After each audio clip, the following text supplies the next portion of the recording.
Good evening, everybody. Welcome to Ordnance Survey. My name is Andrew Radcliffe. I'm currently the Head of Development for Ordnance Survey. I'm not sure if everybody is familiar with OS, but basically we are a part of UK government. We're a trading fund. We report through up to the Department of Biz, and we currently have about 1,200 members of staff. We are the UK's GB's National Mapping Authority. So that we've been on so far, we started Agile about a couple of years ago. We looked at Scrum.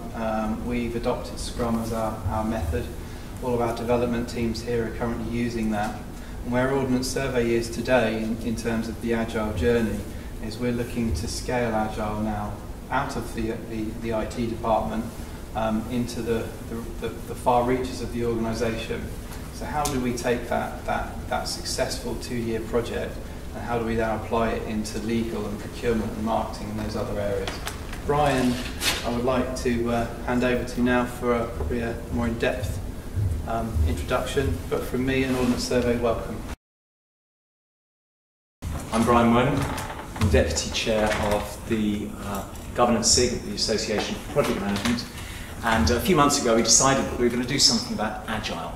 Because we've been doing a lot of work about governance, project management over the last 8 years that I've been a member of the Governance SIG. But then we thought that really Agile deserved some mention in terms of governance. So welcome to Sprint 4.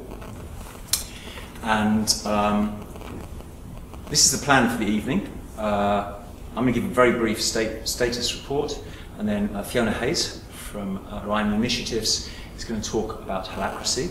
Then we have a bit of a surprise. We have a specially filmed interview with the founder and inventor of Holacracy, Brian Robertson. He's recorded that for us kindly from the United States, and we'll be playing that. 15-minute discussion between Fiona Hayes and Brian Robertson. And then myself and Fiona are going to have a little discussion at a whiteboard where I ask her a few questions. We get a bit more into a bit more detail. And then we break into a workshop, and we will get you to do some work and think up some questions, things that have occurred to you during the presentations that you don't feel fully satisfied with, you want some more detail, you want to dig a bit deeper maybe.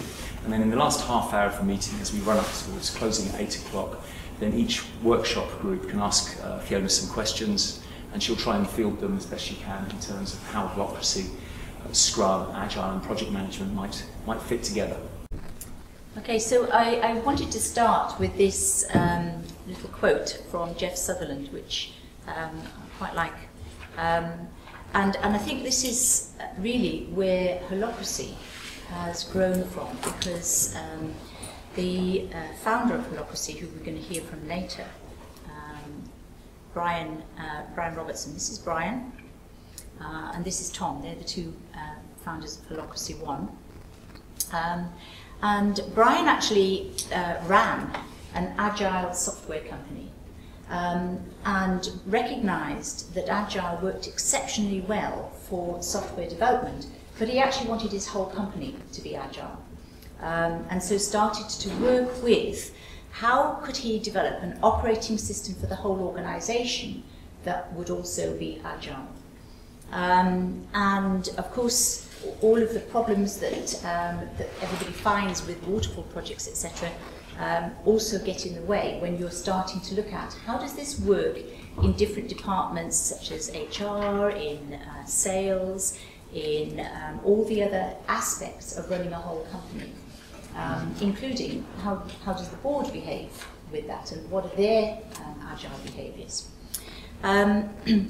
And so he designed this whole process by developing it in his own company. So it was an emergent process in itself. He didn't just think it up and project it onto the company. It was an emergent process in developing it.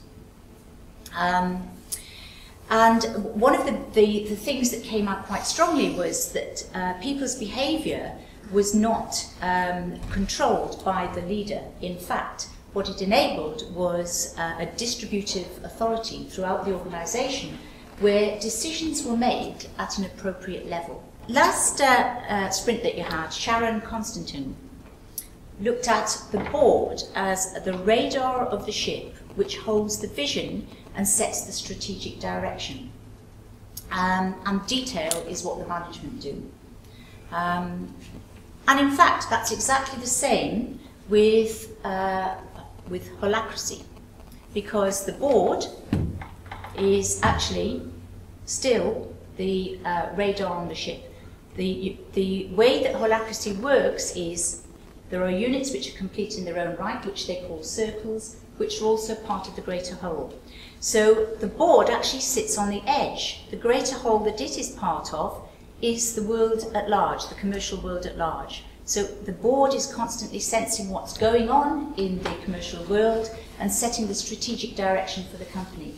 From that perspective, it's no different to what to any other company and to what Sharon was describing. However, where it gets more slightly different is where you have the general company circle here, which has inside it other circles. So you may have a sales circle in this particular Holacracy, you have a sales circle, you have an operations circle, and a development department. Now, I picked out some of the development work that's going on in Ordnance Survey and said, well, within that development circle, you've got solutions engineering going on, and that could be a circle. You've got business systems engineering on, that could be a circle, and geospatial engineering going on, and that could be a circle. The difference is that each of those circles is a self-organizing team. So the way that it works is, this area here, which is the organization's purpose, is actually the pull factor. So whatever the organization's purpose is where the organization is going.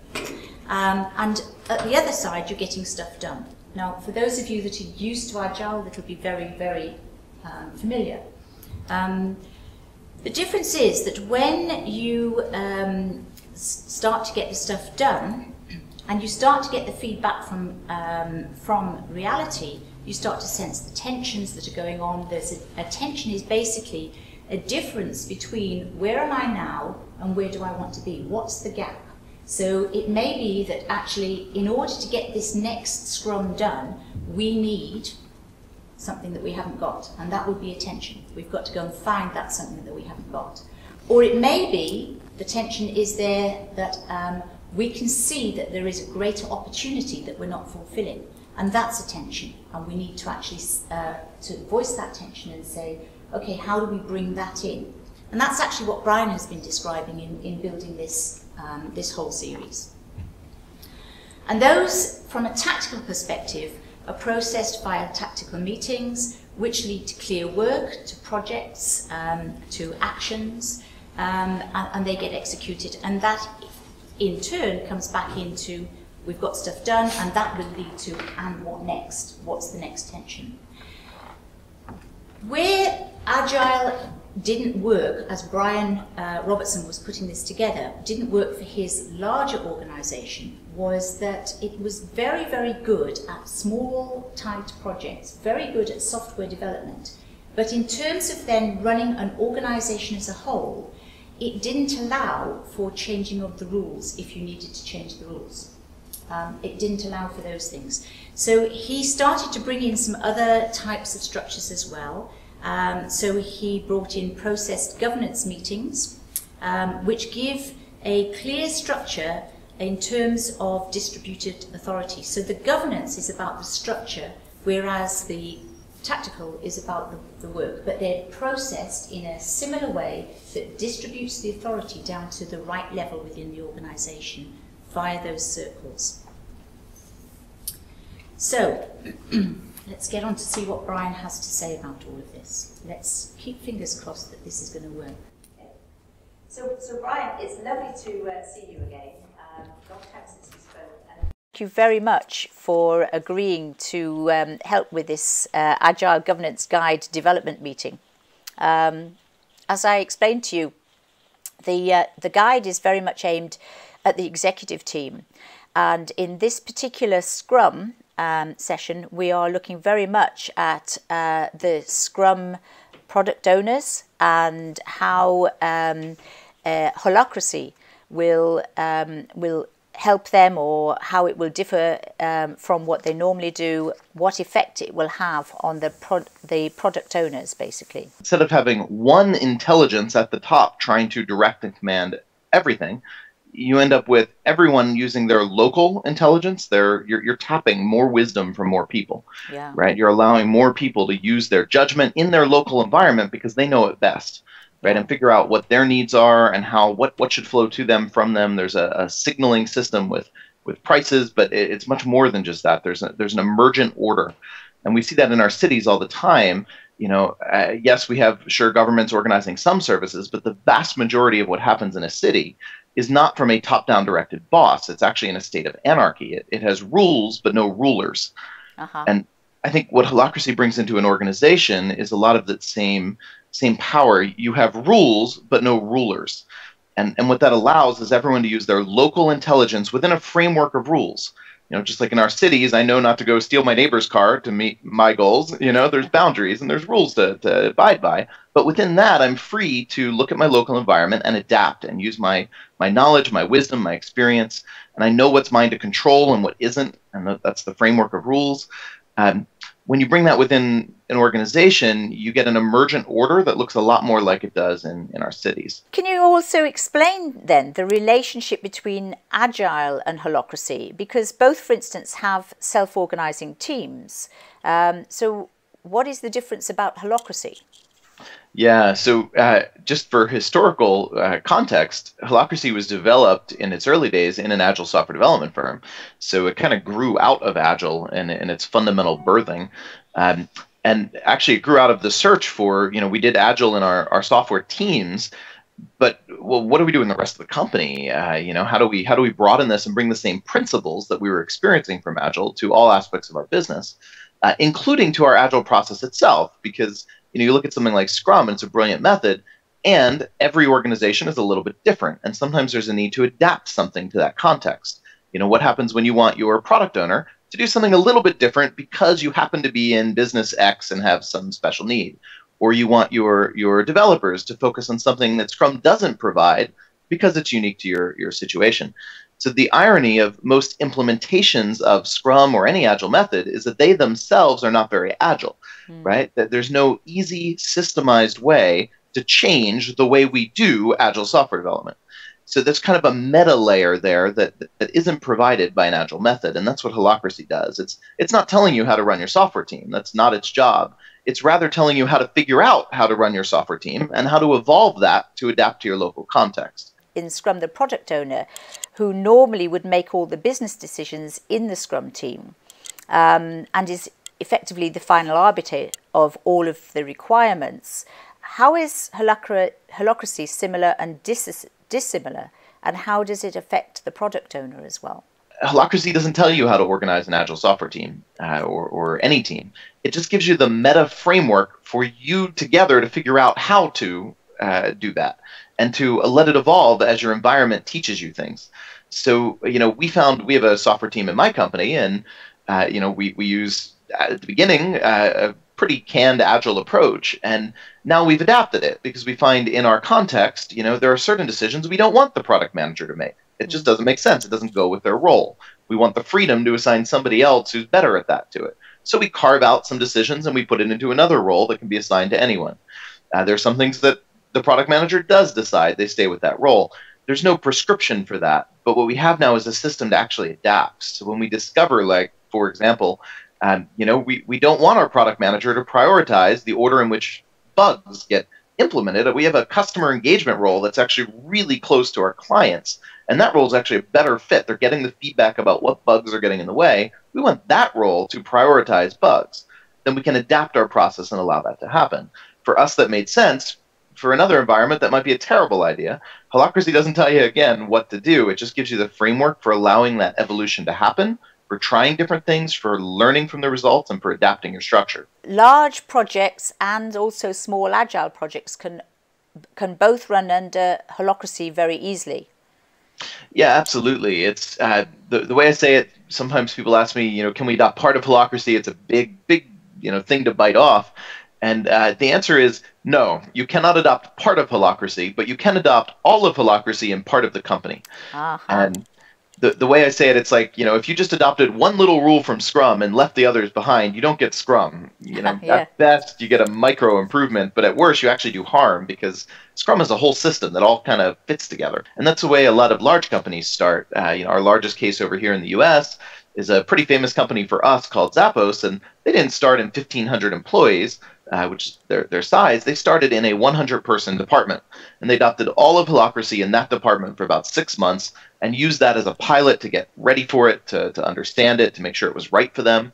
Then they pulled the trigger on spreading it to the 1,500. And that works fine. Yeah, so it's basically piloting and phasing it in, which is actually what we're currently doing in the Russian company that I'm working with Diedrich in at the moment. And we are starting with a small 100-man team, and then hopefully we will be able to spread it out to the larger organisation later on. Well, we're about out of time actually, Brian, but that's been extremely useful and extremely helpful to, I'm sure, to all of us as we now start to discuss where we go next with this Agile Governance Guide. So thank you very much. I would like to thank you. Thank you. Happy to help and good luck. Great. Thank you.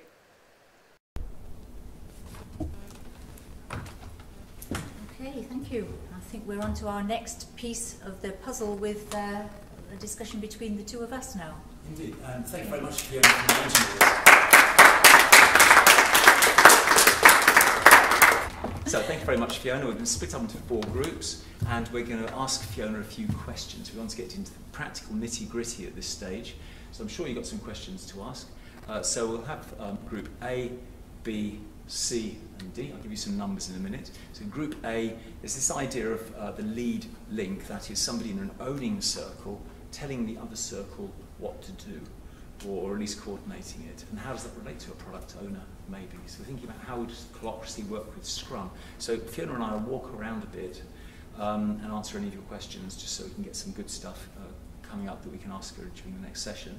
Group B, let's talk about the rep link. That's someone who's working for a circle and has to report back to a higher circle. Is that the same as a Scrum Master? Is Scrum? How do these different circles audit each other and assure each other? Maybe one circle is doing something that does need independent assurance and audit from a financial point of view, a regulatory point of view. How does Holacracy allow that to happen? And then Group D can ask any questions they want to about what we're doing in terms of agile governance, or what Holacracy is up to. I'm Matt. I'm representing Ordnance Survey here. I'm a project manager, so that's why I'm interested in this Agile Governance SIG, and we work very much with the Agile development teams that we've got embedded here. Group A. Okay, so we looked at the lead link and had some questions relating to the role of the lead link, and inevitably it was, some of them were how they interacted with the rep link as well. But I suppose the first one was, does having those specific roles create potential for single points of failure? Okay, so I think by that you're referring to, I just want to correct your little diagram, if I may. So what you've actually got here is the general larger circle, and this would be a smaller circle inside it. So I'm going to just redraw that larger circle around here, and you'd probably have more of these smaller circles inside. So your governance is held by the whole circle. So within this larger circle, the governance is held by that whole circle, and within this circle, the governance is held by that whole circle. So whilst your lead link and your rep link's role is not to govern that circle, the lead link's role is to represent this large circle inside this smaller circle, and the rep link's role is to represent this small circle inside this larger circle in those meetings. But the meetings that they hold themselves, especially the governance meetings, will actually decide how that governance is done. I'd just like to thank Fiona and everyone here for working so hard on this. Thank you very much, Fiona. And just to wrap up, so the next meeting actually will be a webinar on September the 11th. That's lunchtime in the UK at 12:30. That's 07:30 EST USA. and some god-awful out on the Pacific coast. And we're going to have the NAO from the UK and the GAO from America, so that's the National Audit Office of the United Kingdom, and the Government Accountability Office of the United States, talking about governance for agile delivery in central government in the UK and in federal government in the United States. That's a free online webinar for anyone to join in the world. I'll give you the link for that to click through on. And then back to London on September the 25th at Barclays in Canary Wharf. We've got the CEO of the largest project management examination body in the UK, that's Richard Farrow, spelt with P-H-A-R-R-O, Richard Farrow of APMG. He doles out all the certificates in project management, prints, and also agile project management as well. And he'll be talking about agile business cases.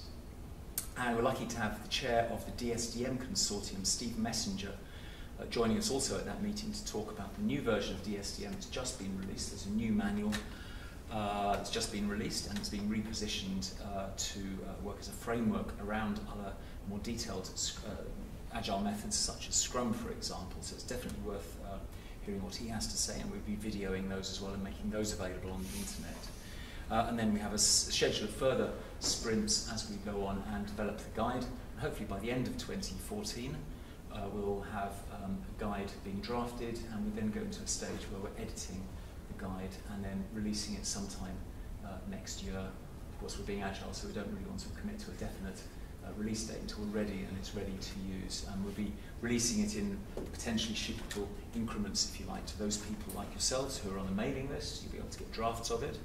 In fact, there is a draft there at the moment. It's in Google Docs, and I'll put the link for that as a subtitle to this video as well, so you can just click through and have a look at the Google Docs document. You can put comments in, change it around. In fact, anyone with a Google ID can go and just do that straight away and leave me notes and things. So it's very collaborative, very open.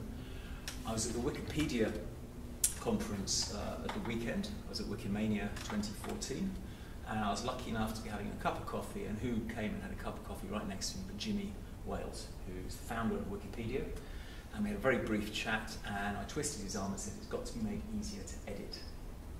I think Wikipedia is just absolutely fantastic. You can go in and correct things. It's so up to date, and quite often very accurate, where people are curating very well and there isn't too much of a political argy-bargy.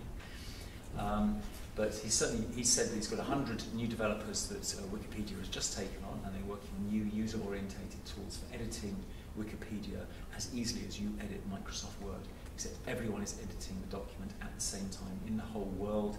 That's 110 million pages of Wikipedia and growing.